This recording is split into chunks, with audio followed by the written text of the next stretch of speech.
Okay, I think we are live. I'm just going to put one message in the chat to say what's up, but we're going to be reacting here today to the latest interview that I believe came out today, which is Sunday, September 22nd. Interview with Donald Trump. I think he broke some news. I don't know. I saw some tweets on Twitter, but I don't even believe I've watched 1 second of this actual interview, so it'll be interesting to see. I also have no clue who this Cheryl Atkinson is from Full Measure. But we'll check it out here. Just gonna say hey to the chat.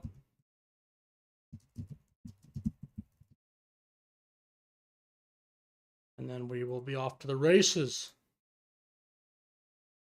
Okay, now we will start. Let's see what happens. This interview is 23 minutes and 24 seconds long. I'll be kind of cutting in and out when I feel like it's a little bit of a point to do so. Just weeks before one of the most bizarre presidential elections in U.S. history, former President Donald Trump joins Full Measure to discuss a second assassination attempt. Are you ever scared? I can't be scared, because if you're scared, you can't do your jobs. His policies. And I'm going to cut fuel prices in half within 12 months. And his opponent. One thing, this is probably just because my eyes aren't 20/20.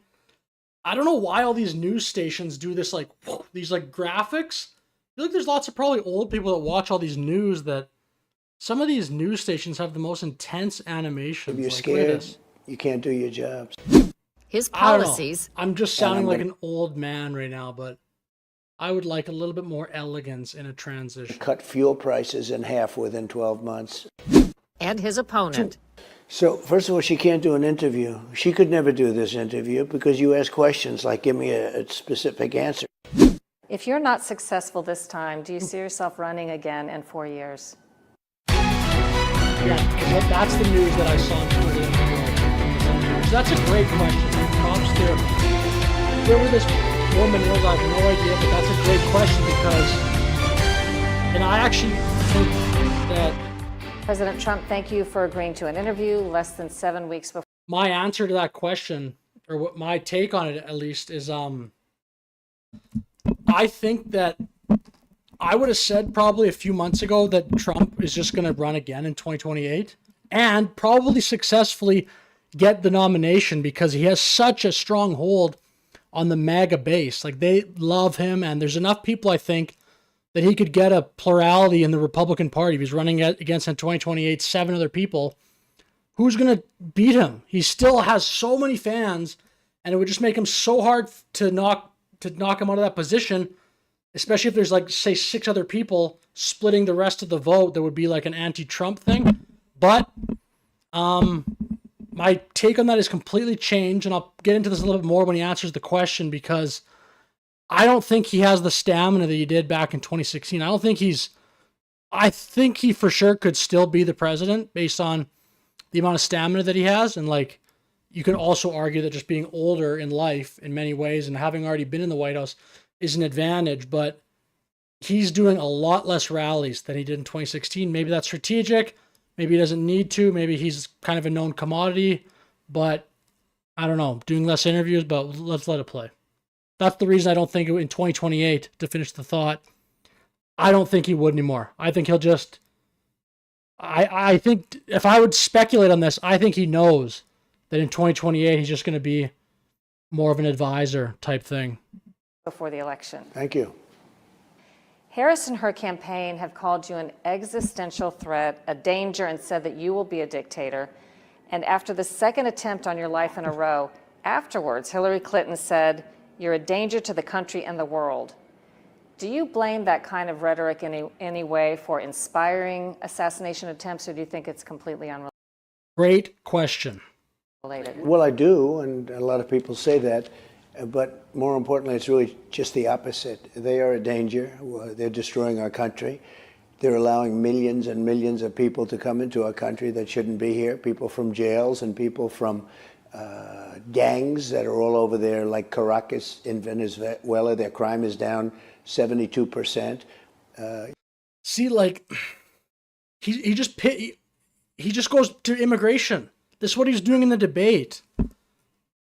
he's just immediately going to his favorite issue to talk about lately by far, which is immigration. I don't know what, like Kamala does this too, but I don't think Trump answered questions this way back in 2016. It's hard to say 2020. It was such an odd year with COVID, just the no live interviews so much. I don't know why he's already shifted to Venezuela. Just right away shifted to Venezuela when he could be like, he could get political points with this question, by the way, saying that they have like harmful rhetoric, but he just wants to talk about illegal immigration all day long. You look at what's happening all over the world, and I'm not just talking about South America. I'm talking about prisons are being emptied all over the world. This isn't the question. They're dumping them into the United States.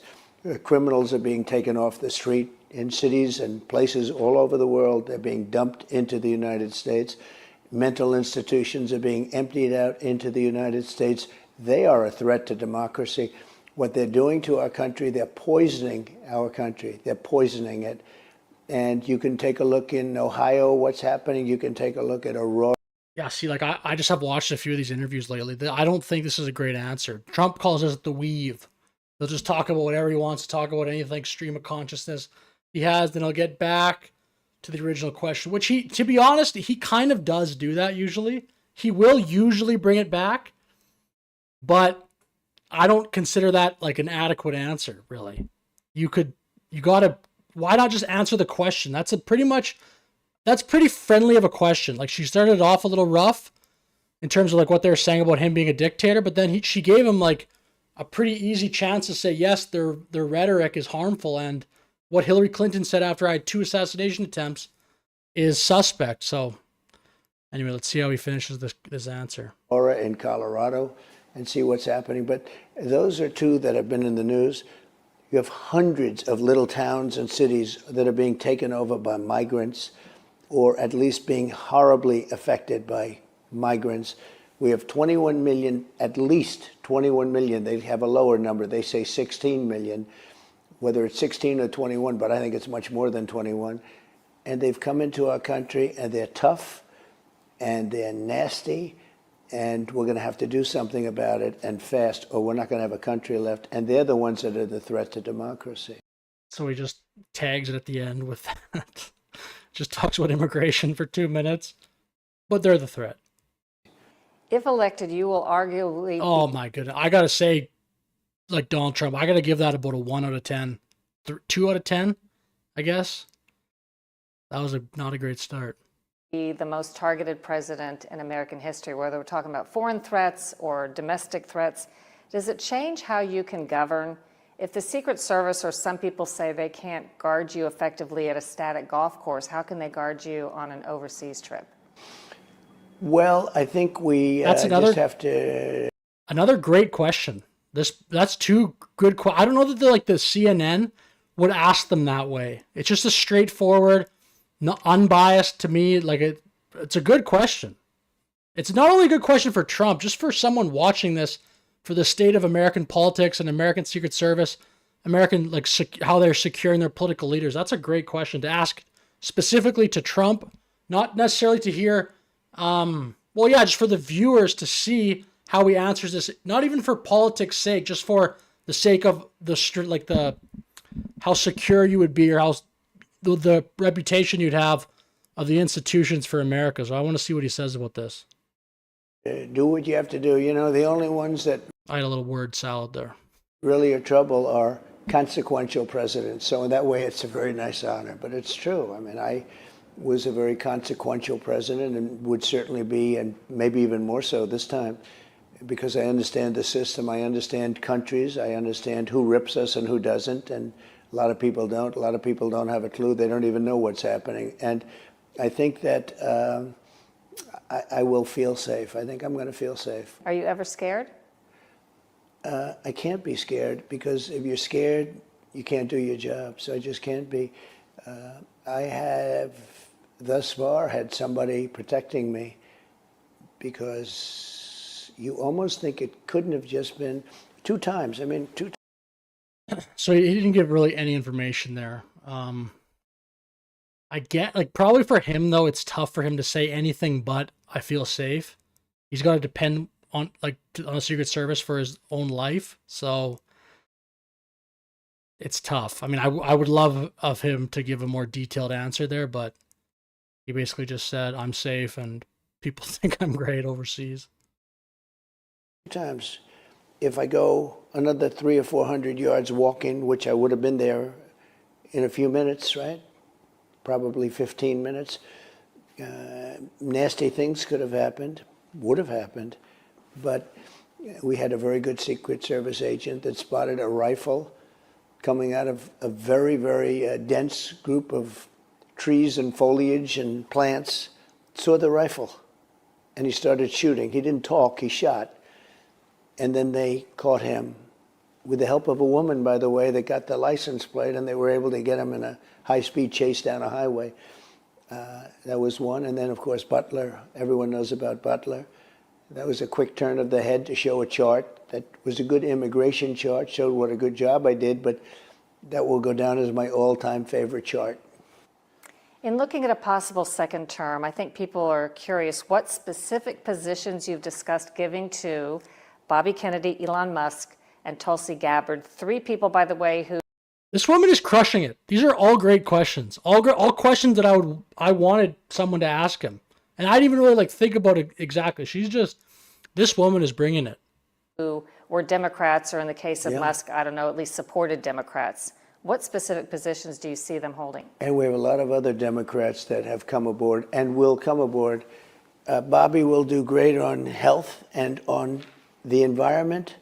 But does that mean Health and Human Services? No, it doesn't mean anything. It means it could be, but I didn't make deals with anybody because it's not appropriate to do it at this. It's too early. But it's getting to be that time, isn't it, when you think we have just a short while to go? It's amazing. But a short while in my life is an eternity. So we'll see what happens. But so the one thing about this, especially with Bobby Kennedy, and Bobby Kennedy mentioned this, I believe, at an event maybe 1 or 2 days ago with Tulsi, I think with Danica Patrick, but it could have been a different event, maybe Tucker, I don't know. But he did say that people warned him to not make this deal with Trump because he said, Trump will just take your support. And then once he gets into office, he's just not going to work with you anymore, Trump to RFK.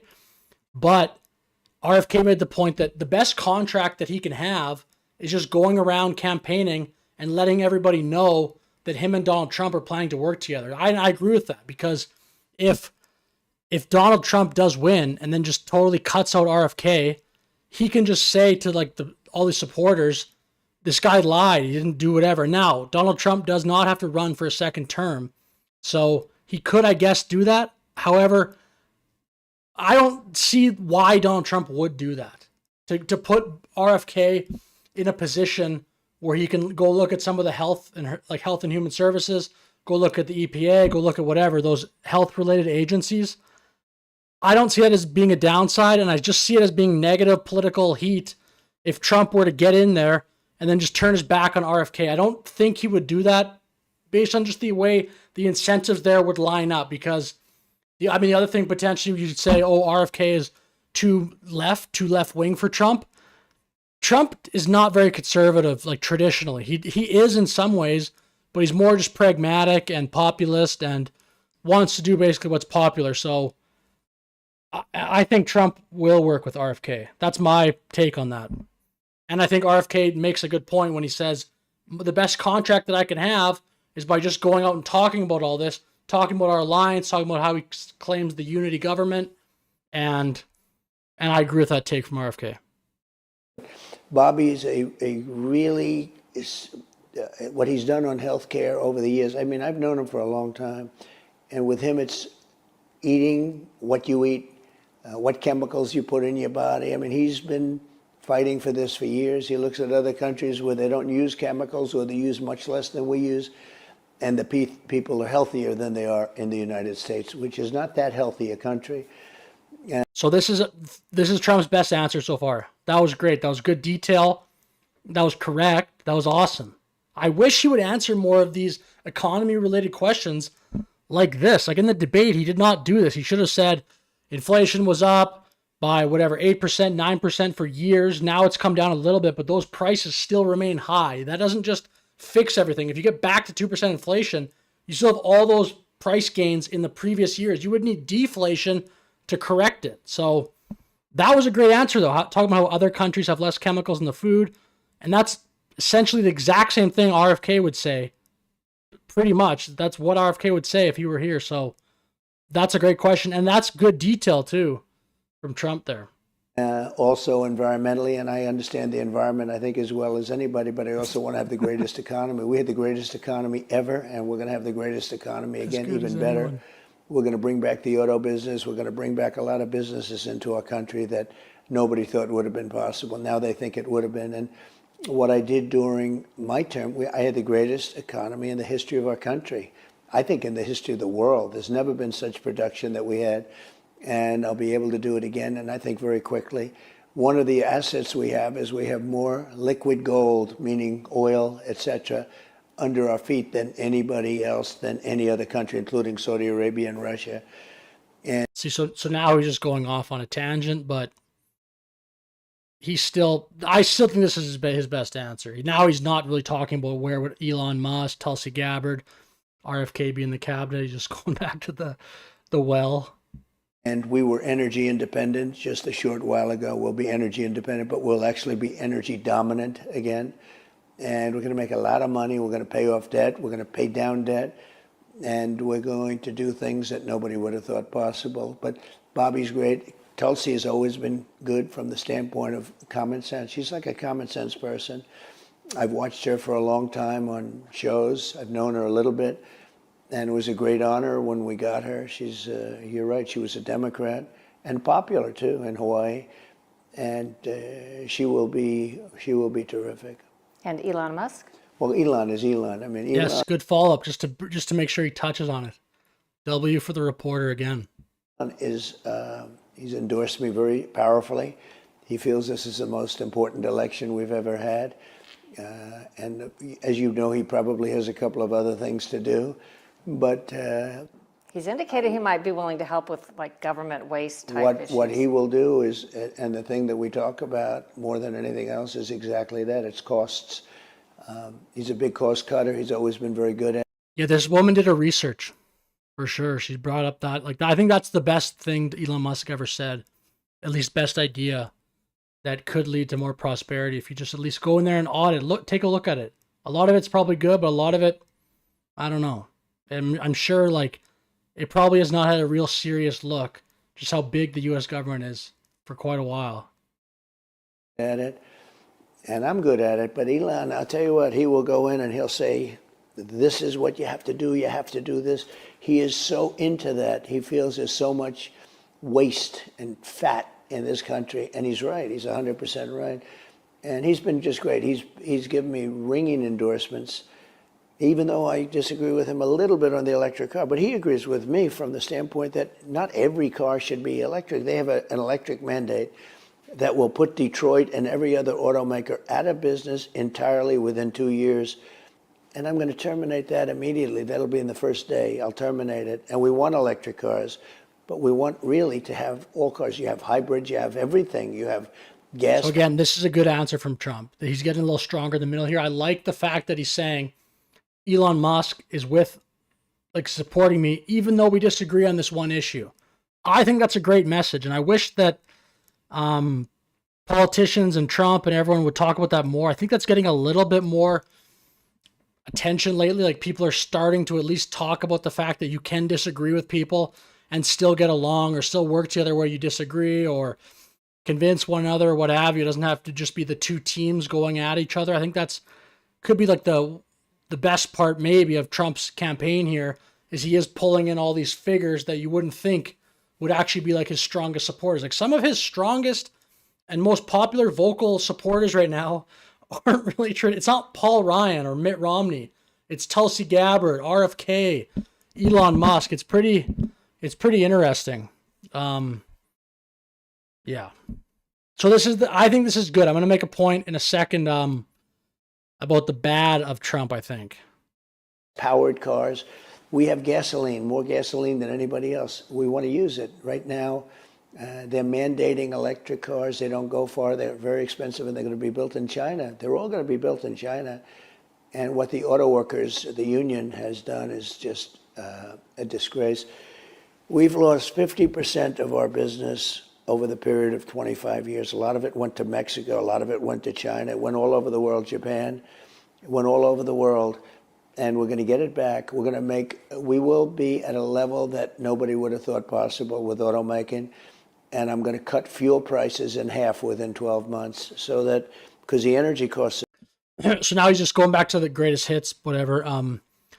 The point I would say is I think the biggest mistake Trump is making in this campaign, it's almost the opposite of the other point. The best thing he's doing, or one of the best for sure, is bringing in Elon Musk, RFK, Tulsi Gabbard, and welcoming him in with open arms, saying, that's great. If you're for common sense, if you're going to work with us, we'll have you and we'll appreciate you and whatever.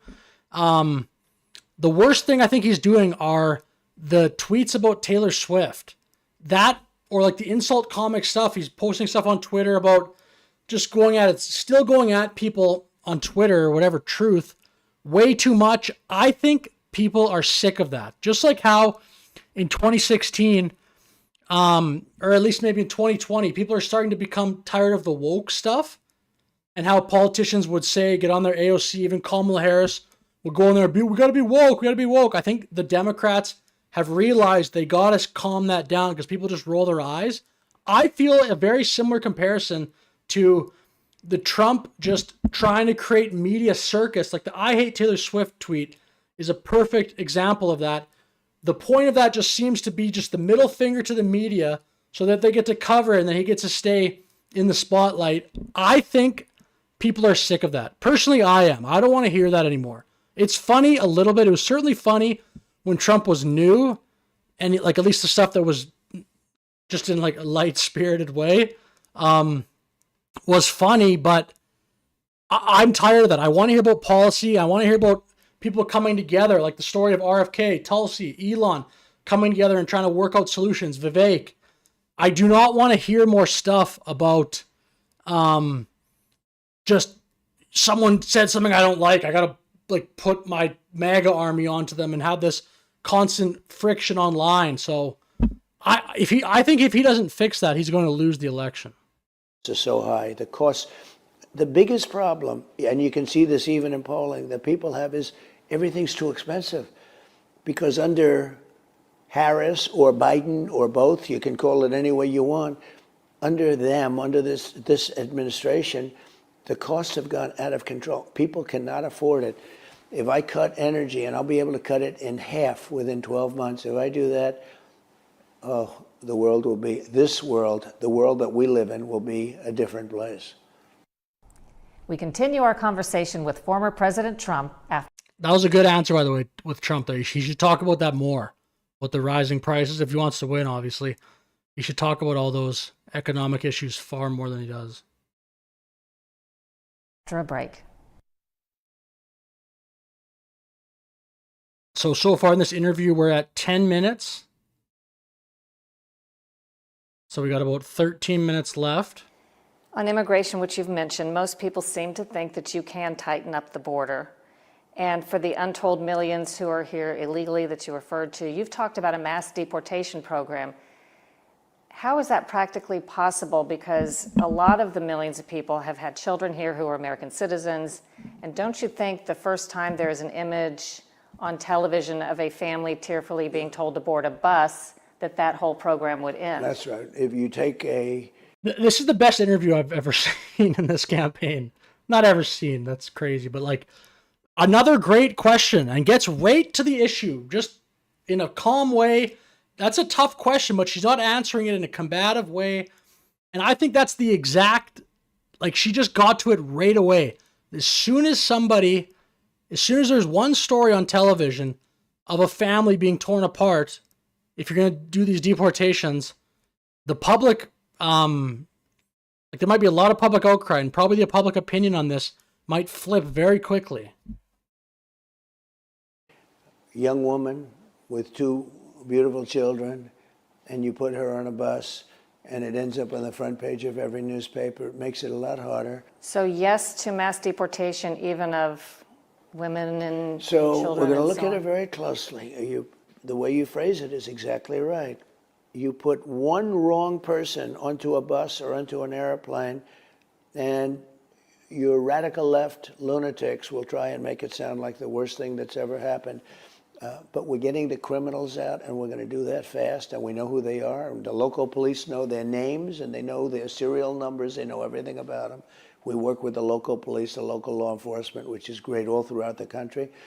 But we have to get, look, we have people, we have murderers that have been let into our country. They're not going to get better. We have people that are insane, that their mental institutions are, the mental institutions all over the world have a much lower. I actually think he's doing a great job in this question so far. This is a tough job. I mean, he's bringing up some wild stuff right now, but he's calm. I think he's displaying he really understands the dilemma here. I'm not putting my view in this. I'm just saying I think he's handling this question from an interview standpoint pretty well. Lower population, and in many cases, they've been emptied out.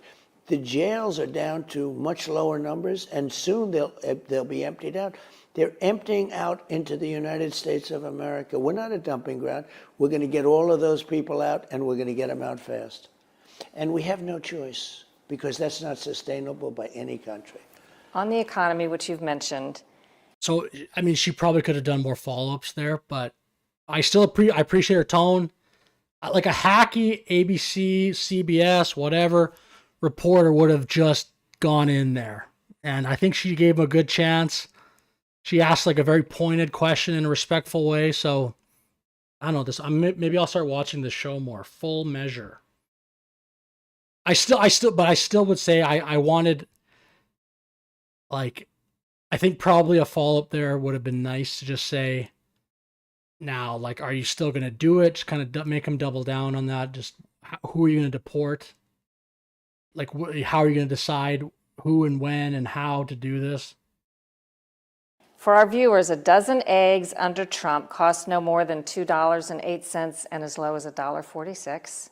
Under Biden-Harris last month, $3.20. A gallon of unleaded regular gas under Trump as low as $1.88, never hitting $3. Biden-Harris as high as $5.06, and last month still $3.52. Kamala Harris has been very short on specifics when it comes to economy, other than saying she wants an opportunity economy. So again, the fact that Trump could not talk about this more in the debate is incredible. Like almost you almost got to say a Kamala masterclass. The fact that she somehow was able to avoid this for the most part. She had one question on economy, and she's like, "Oh, I was a middle class kid," and yeah, I don't know. Did she bring up the lawn? Was that the other interview? I mean, obviously the moderators, the ABC moderators, have to take a lot of the heat on that too. But let's see what Donald Trump says here. What are the specific mechanics of how prices come down? You know, the steps that would be taken in a second term for you.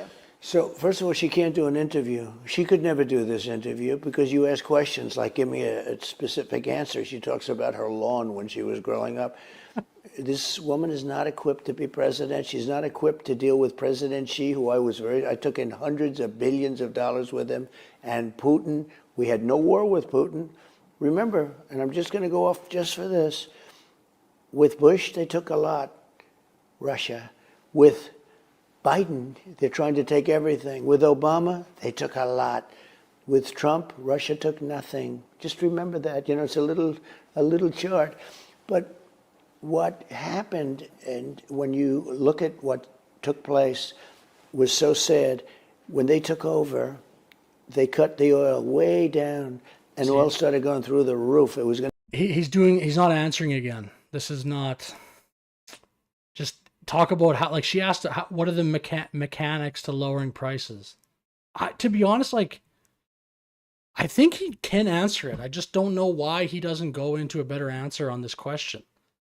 You go like, if Donald Trump, if his team, someone on his team should just be honest and say, like, let's do a refresher on how some of this stuff works and just get it in your mind, just a few practice times to just start talking about how prices come down and how printing too much money can raise prices and how the economy works, how like a growing economic pie helps everybody, how it's not just prices coming down, it's also wages going up. Like, it's like he can't give a great answer on economy anymore.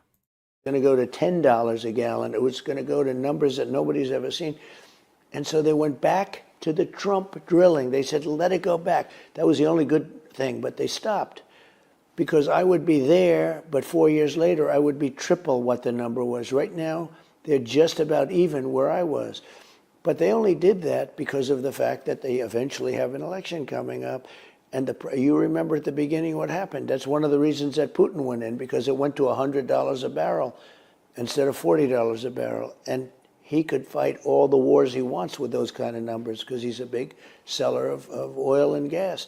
So what happens is they went back to what I was doing, just said reopen, just reopen. It wasn't hard. It's so crazy what they want to do.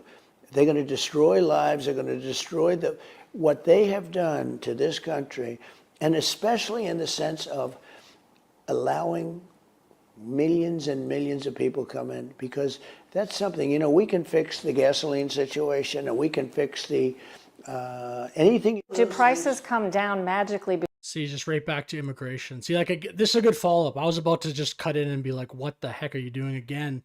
Just like the first couple of questions this interview, just not answering and going right back to immigration. He can't help himself.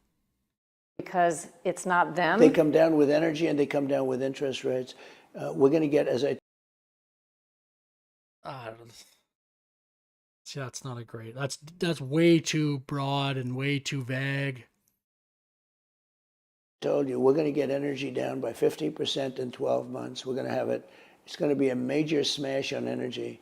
If you look at the energy for, and I'm not just talking about cars, I'm talking about air conditioning, heating, your basic energy.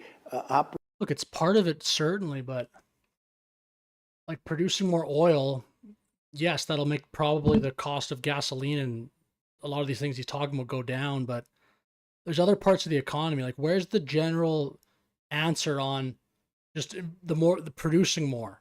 They're just make a surplus of more goods, more services, and create, like, have better tax rates, incentivize business. That'll drive prices down because there'll just be more things being produced. I don't know. His answer on economy, I think he should do a refresher. JD Vance has a way stronger answer when he's asked about economy. Operating a bakery, operating any kind of a business, it's all having to do with energy. That was where they started wrong. When they cut way back on what I did, and again, just so you understand, they then let it go back to where it was, which was a very smart thing. Otherwise, you would have had, I think you would have had a depression, if you want to know the truth. But energy was rising at a level that nobody had ever seen. And then they said, go back. I love it. So funny. If you want to know the truth. Go back. They were telling people, go back to your wells, go back to drilling, go back to fracking, do whatever you have to do. But if they win, the day after, they're going all the way. They were only doing that because of an election coming up. They're going all the way. It's madness. And what they've done to our country is mad. I'm wondering, looking back at you sitting out for 4 years, basically, at least, is there a benefit to that in terms of you being able to see, maybe to regather, regroup, see who you could trust and who you can't trust? Well, these questions are awesome. And they're very they're very unique questions. They're in a way they're obvious, but they're not the questions that are being asked by CNN and stuff. Like, this woman would be too good for CNN. They'd probably fire her because they'd be like, wow, she's actually a real reporter. Yeah, that's a good point, but I'll tell you that maybe bigger. Good that Trump even brought that up too. That's a good point, just because he makes him look softer and nicer in these interviews. But he made such a mistake in that debate by being too brash, in my opinion. Like, I think there was a moment that worked, and it was 2016, and it's over now. It's like the woke politically worked for like a few years. You could be kind of a nut job and get elected to office, but now I don't think you would. Good point. It would have been easier if I did it, contiguous, to be honest. You have to go a long way back in history to see the one person that was able to do it non-consecutively. But the The benefit is, more than anything else, it shows how bad they were. It shows how bad this radical left, liberal, crazy philosophy is with defund the police. You know, they wanted to defund the police. She still wants to defund the police. Anybody that wanted to defund, she was a leader of the defund the police, Kamala. I'd call her Harris, but nobody knows who I'm talking about when I say Harris. They only know, it's a sort of interesting, it's her last name, but nobody knows who I'm talking about. Defund the police. That is one of those like weird random things he keeps bringing up, but it's actually kind of funny if you think about it. Like, you could say the word Harris, people just wouldn't even know what that means. It actually is pretty funny. All of these different things, it shows how bad they were. It shows how much they don't work. And I think it makes it much easier for me to do my job. People want us to do the job. They've got to stop crime. They've got to stop crime. You go out for a loaf of bread today and you end up getting mugged, killed, shot. If you look at Chicago, just a short while ago on Labor Day weekend, they had over 100 people shot. 17 people died. You don't have numbers like that in Afghanistan. He's doing all this craziness just like in a low voice. He's just saying all these things. To be honest, this stuff I think is fine to bring up for him. He's saying you go for a loaf of bread, you get mugged. That's wild, but I mean that does happen, and I think it's fine to bring this stuff up. I think a politician should be not have to just be like fake positive all the time. Afghanistan and all these other countries we talk about as being unsafe countries, there are no numbers like that. You take a look at Chicago, you take a look at the crime all over the United States. That's why the FBI has to give the real numbers, but the DOJ gave the real numbers, and crime is absolutely out of control. We're going to make sure, you know, we have a little expression, it's called MAGA. It's called Make America Great Again. That's what we're going to do, because America is not great now. By the way, we asked Kamala Harris for an interview, but so far, she hasn't agreed. Back after a short break. So now we are 18 minutes in, and we just have we're pretty much done. Yeah, like Kamala isn't going to do any of these debates, I don't think, or these interviews.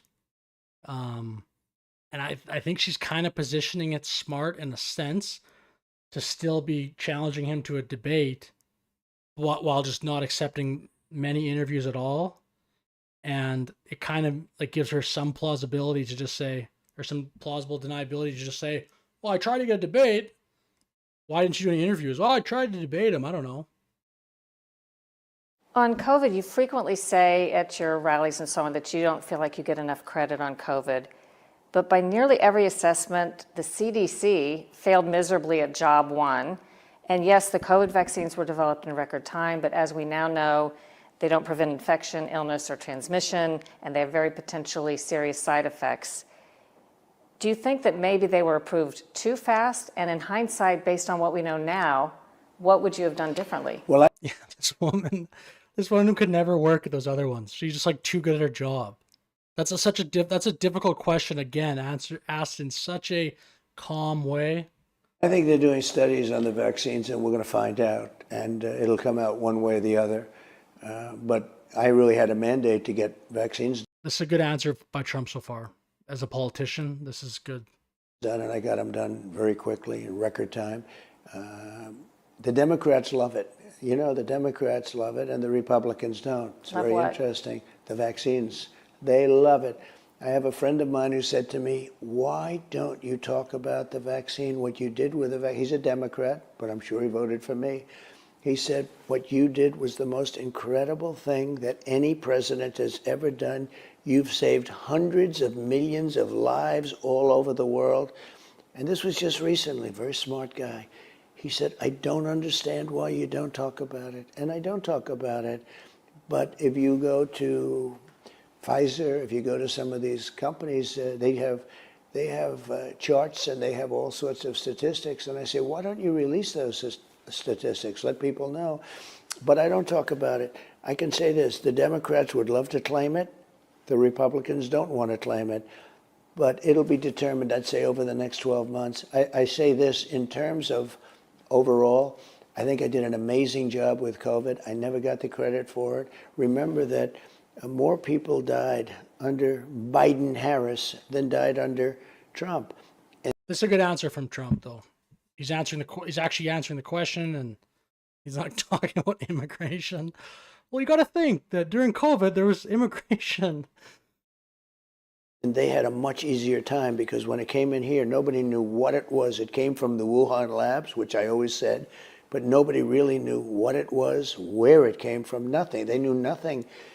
And we got hit, and I got great credit on military. We knocked out ISIS. We rebuilt the military. Great credit on military, great credit on the economy. I never got great credit on the fighting of the China virus, which is COVID, but we call it the China virus because we like to be accurate.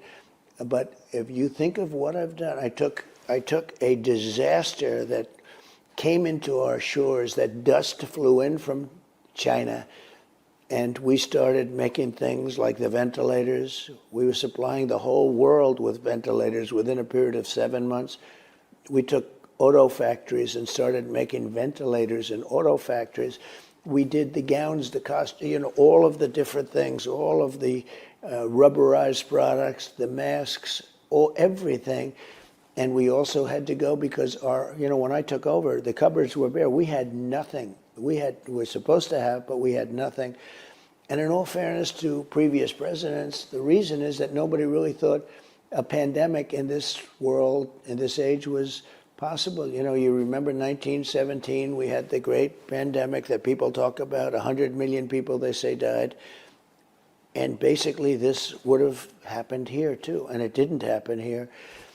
I think I did a great job. I think I will not be given credit for it. But there are a lot of people that think I did a really fantastic job on that. Nobody knew what it was. Nobody knew where it came from. And remember, we had far fewer deaths than Biden, and Biden just got the tail end. So we did a good job. More with Donald Trump after a break. Another break. There's only 1 minute. There must just be like the one last question, maybe.